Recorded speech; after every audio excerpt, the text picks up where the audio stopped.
آپ صلی اللہ علیہ وآلہ وسلم نے چونکہ جب ہجرت کی ہے، آپ مدینہ پہنچے ہیں، ریاست مدینہ کا قیام ہوا ہے، تو سب سے پہلا چاند جو طلوع ہوا وہ محرم کا چاند تھا۔ اسی لیے ہجری تاریخ کا آغاز محرم الحرام سے ہوتا ہے۔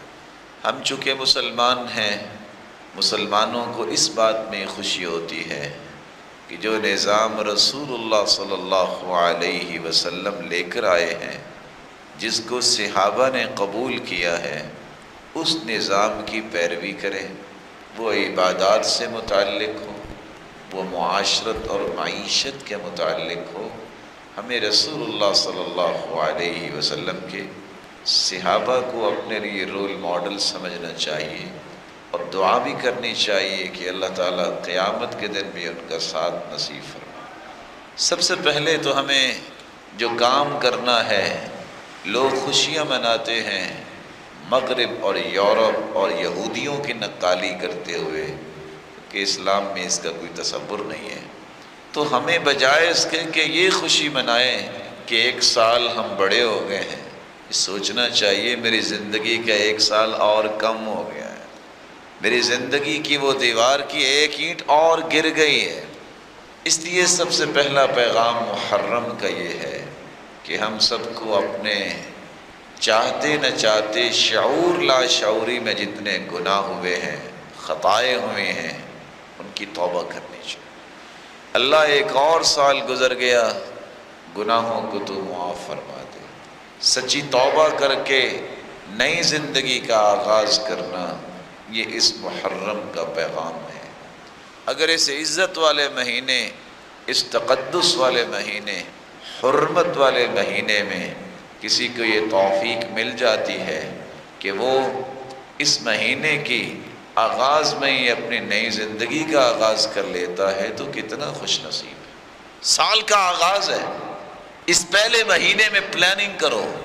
جس طرح اللہ کی رضا کی پلاننگ ہے، اس طرح اللہ ذوالجلال کے مخلوق کے لیے بہتر پلاننگ کرو۔ آپ کو شاید یاد ہوگا رسول اللہ صلی اللہ علیہ وسلم نے، یہ محرم ہی تھی، یکم محرم، جب آپ نے دنیا کے بادشاہوں کو اسلام کی دعوت دینے کے لیے خطوط لکھے۔ آج ہم اپنے پڑوسی کو دعوت دینے پہ بخل کرتے ہیں، اپنے گھر والوں کو نماز کی پابندی کی بات کرنے سے ڈرتے ہیں۔ اللہ کے رسول نے دشمنوں کو، کافروں کو، مجوسیوں کو، اور جو اس وقت بڑے بڑے سرغنے تھے، ان کو خط لکھے، مسلمان ہو جاؤ، آ جاؤ اسلام کی طرف۔ ہمیں اپنی دعوت کو پھیلانے کے لیے پلاننگ کرنی چاہیے۔ مجھے یہ ہدف مقرر کرنا چاہیے کہ میں انشاءاللہ اس سال اتنے لوگوں کو اللہ کے دین کی دعوت دوں، کسی کے گھر جاؤں گا، کسی کو بلاؤں گا، کسی کو خط لکھوں گا، کسی کو ای میل ڈالوں گا، کسی کو میں ٹویٹ کروں گا، تاکہ اسلام کی دعوت عام ہو۔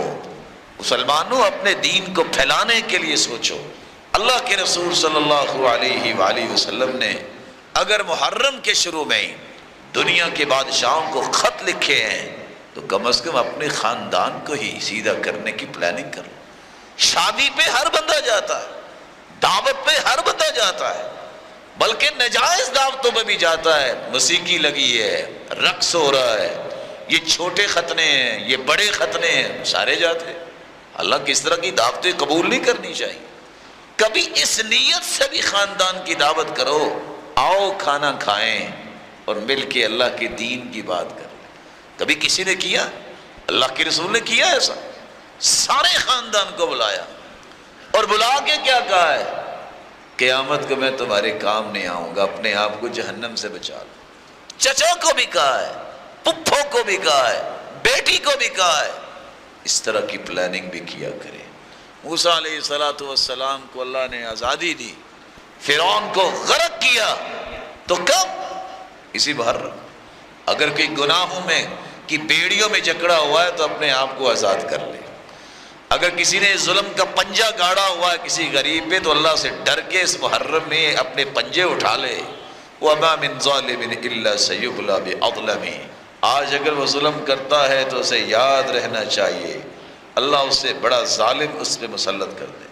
اللہ کے رسول صلی اللہ علیہ وآلہ وسلم کی بیٹی، ان کا نکاح بھی ہوا تو محرم کے اندر۔ آج نہ جانے مسلمانوں کو کہاں سے یہ سوچ مل گئی کہ محرم میں نکاح نہیں کرنا۔ رسول اکرم صلی اللہ علیہ وسلم کی بیٹی کا نکاح محرم میں ہو رہا ہے۔ یہ اچھوت جو ہے یہ تو سرحد پار لوگوں کا کام ہے۔ یہ چیز اچھوت ہے، یہ چیز اچھوت ہے، اس مہینے میں شادی کریں تو یہ ہو جائے گا۔ سرتاج رسول کی بیٹی کی شادی ہوئی تو اس کو تو کچھ نہیں ہوا۔ اللہ ذوالجلال سے دعا ہے، اللہ ذوالجلال ہم اس مہینے کی قدر کرنے والے بنے۔ اللہ کے رسول زیادہ سے زیادہ روزے رکھا کرتے تھے۔ یہ واحد مہینہ ہے جس کی نسبت اللہ کی طرف کی گئی، شہر اللہ المحرم، یہ حرمت والا مہینہ اللہ کا مہینہ ہے۔ اس میں اللہ سے توبہ کیجئے، 9-10 تاریخ کا روزہ رکھیے، اپنے گناہوں کی معافی مانگیے اور دوبارہ سے اپنے ایمان کو اور اپنے معاشرے کو بلڈ کرنے کی پلاننگز کیجئے۔ اللہ توفیق سے نوازے۔ وآخر دعوانا